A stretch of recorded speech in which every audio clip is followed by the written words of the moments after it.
तो नमस्कार, स्वागत है आप सभी का एजुकेशन मंत्रा में। दोस्तों 69,000 शिक्षक भर्ती की एक बहुत बड़ी अपडेट आ चुकी है और जिसका भय था दोस्तों वही हो चुका है और हजारों की नौकरी खत्म हो चुकी है। आदेश इसके संबंध में जारी किया जा चुका है। बहुत सारे अभ्यर्थियों का कहना था या बहुत सारे लोगों का कहना था जब हमारे द्वारा वीडियो बनाकर दी जा रही थी कि नौकरी खत्म हो सकती है, नौकरी पूरी तरीके से खतरे में है और जो एलिजिबिलिटी डेट है 22 दिसंबर 2018, अगर उसके बाद का कोई भी एजुकेशनल सर्टिफिकेट आपके पास है, तो आपकी नौकरी जाएगी। लेकिन कुछ लोग आरोप लगा रहे थे और उनको लगता था कि सिर्फ ऐसे ही है, डाटा मंगाया जाता है, डाटा आएगा जाएगा, लेकिन ऐसा नहीं है दोस्तों। उसके पीछे कोर्ट ऑर्डर्स हैं, बहुत सारे अभ्यर्थी भी लगे हुए हैं जो लो मेरिट हैं, जिनका गुणांक कम था, उन्होंने स्पेशल प्रयास किया है। अधिकारियों के लेवल पर उन्होंने लगातार प्रेशर करवाया है, प्रेशर डाला है और बहुत सारी चीज़ें हैं जिनको अनऑफिशियल तरीके से आप पता कर सकते हैं, लेकिन ऑफिशियली देखा जाए तो ये कार्रवाई बड़ी कार्रवाई हो चुकी है और इसमें जो आपको मैंने बैकग्राउंड के संबंध में क्या कुछ हुआ, किस प्रकार से ये चीज़ें घटित हुई, उसके बारे में भी आपको अवगत कराया है। पिछली वीडियोज़ को आप देख सकते हैं। फिलहाल आज की डेट में हम बात करने वाले हैं कि किस प्रकार से आदेश जारी हुआ है।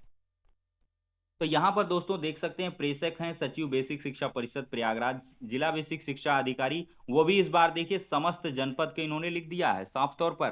पिछले जो लेटर में थे कुछ एक स्पेसिफिक जिले थे जहां पर यहाँ पर मेंशन किया गया था, लेकिन इस बार सभी 75 जनपद का ये मामला किया गया है। पिछली बार जो आंकड़ा मिला था वो दोस्तों 5500 के करीब अभ्यर्थियों का था, लेकिन इस बार ये आंकड़ा बढ़ेगा चूंकि 69,000 शिक्षक भर्ती के संबंध में सभी जिला बेसिक शिक्षा अधिकारियों को कहा गया है कि अगर आपके जिले में कोई भी ऐसा कैंडिडेट है जिसकी एलिजिबिलिटी 22 मार्च 2018 के बाद की है, सॉरी 22 दिसंबर 2018 के बाद की है, तो उसकी सीधे से नौकरी खत्म करिए। देखिए यहाँ पर माननीय उच्च न्यायालय में योजित याचिका 4127 देवेंद्र सिंह का भी इन्होंने जिक्र किया है। 2020 की याचिका थी और 2022 में इसमें आदेश हुआ था। इसमें साफ तौर पर कहा गया था, in view of the specific stand taken by the respondent, this court finds that no further grievance survives for the petitioner. Writ petition is accordingly consigned to records while noticing the above noted stand of respondents। तो कुल मिला के इसमें याचिकाओं को खारिज किया गया था और फाइनली यही आदेश सुनाया गया था कि एक एलिजिबिलिटी डेट होगी। और यहाँ पे 9826 अंजलि सिंह में केस में देखिए ये भी कहा गया था, law is settle that eligibility of a candidate for appointment is to be seen with reference to the last date fix for making of application. जो आवेदन की अंतिम तिथि है वही एलिजिबिलिटी डेट होगी on the last date of making application, that is 22/12/2018। Petitioner was not possessing qualification of BTC, उसके पास नहीं था, merely because she has subsequently cleared the back paper would not mean that her eligibility from a retrospective date would stand revived. No exception can be taken if her claim is denied for such reasons। तो यहाँ पर साफ तौर पर कहा गया है कि अगर उसके बाद का है तो सीधे से नकारा जाएगा। और माननीय उच्च न्यायालय में देखिए प्रीति जाटव की याचिका गई 849/2021। इसमें साफ तौर पर ये बड़ा आदेश था, इसमें साफ तौर पर 22/12/2018 डेट को ही माना गया था। बड़ा आदेश है, व्याख्या करेंगे, टाइम लगेगा। अब फाइनली हिंदी में देख लेते हैं। माननीय उच्च न्यायालय द्वारा पारित आदेशों से स्पष्ट है कि 69,000 सहायक अध्यापक भर्ती प्रक्रिया के अंतर्गत ऑनलाइन रजिस्ट्रेशन और आवेदन करते समय समस्त शैक्षिक प्रशिक्षण अभिलेख और अन्य आवश्यक अभिलेख रजिस्ट्रेशन आवेदन की अंतिम तिथि 22/12/2018 तक उपलब्ध होना अनिवार्य है। 69,000 रिक्त पदों के सापेक्ष भर्ती किए जाने हेतु अधिसूचना विज्ञप्ति 1 दिसंबर 2018 को जारी की गई, जिसके अनुपालन में परीक्षा नियामक प्राधिकारी कार्यालय के पत्रांक संख्या फला ये देखिए इसमें ऑनलाइन आवेदन पत्र पंजीकरण हेतु अंतिम तिथि 22 दिसंबर 2018 थी। तो आपको निर्देशित किया जाता है कि जिन अभ्यर्थियों के पास आवेदन की अंतिम तिथि स्पष्ट देख लीजिए 22 दिसंबर 2018 तक शैक्षिक अर्हता धारित पूरी नहीं करते हैं, तो से उपयोग अनुसार स्पष्टीकरण प्राप्त करते हुए तत्काल उनके सेवा समाप्ति की कार्रवाई सुनिश्चित करें। उनसे स्पष्टीकरण लीजिए और सीधे सेवा समाप्त कर दीजिए। आपको यह निर्देशित किया जाता है कि उक्त चयन हेतु दोषी अधिकारी कर्मचारी चयन समिति के सभी सदस्यों के नाम और चयन के उपरांत कार्यालय में कार्यरत समस्त जिला बेसिक शिक्षा अधिकारियों के कार्यकाल का वर्षवार विवरण एक सप्ताह में परिषद कार्यालय, इसमें अधिकारी भी नपेंगे।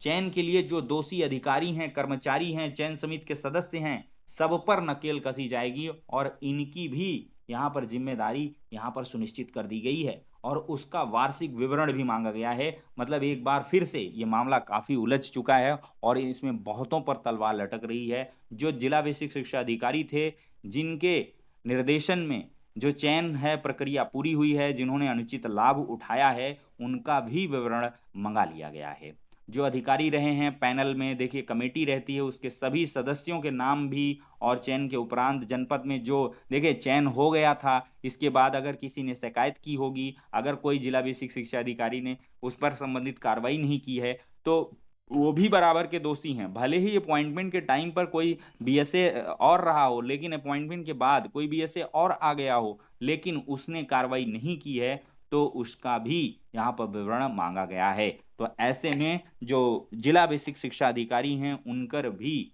यहाँ पर काफी ज्यादा टेंशन बढ़ गया है, काफी ज्यादा प्रेशर बढ़ेगा। अब दोस्तों देखिए मामला क्या होगा।